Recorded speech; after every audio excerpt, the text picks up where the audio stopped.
大家好，我係梁婉瑩，今日我會介紹米哥要變成哥哥啊！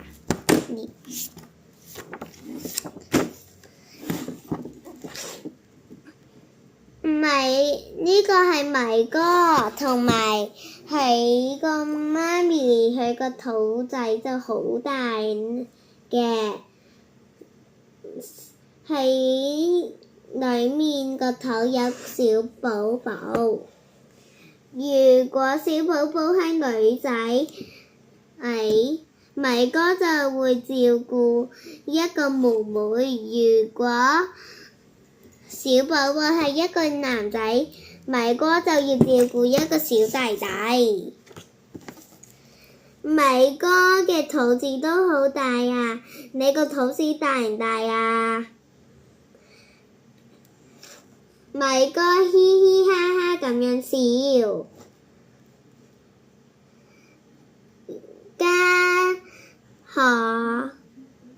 家出床衣服裏就有一個公仔，我有一個小寶寶啊！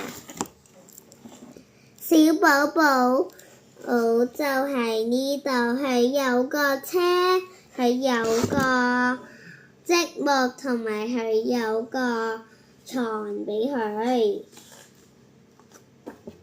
佢就好好照顧小寶寶，佢個玩具。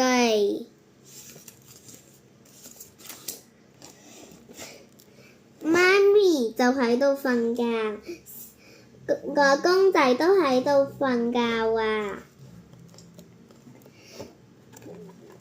而家媽咪爸爸就帶媽咪去醫院，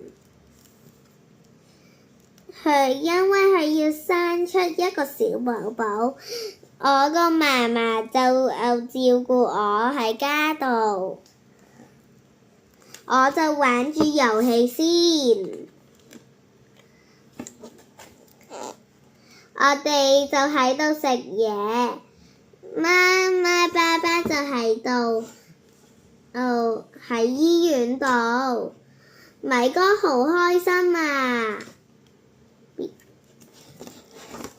哥喺醫院度睇下妹妹，佢係妹妹嚟㗎，佢喺床度，佢有小手手。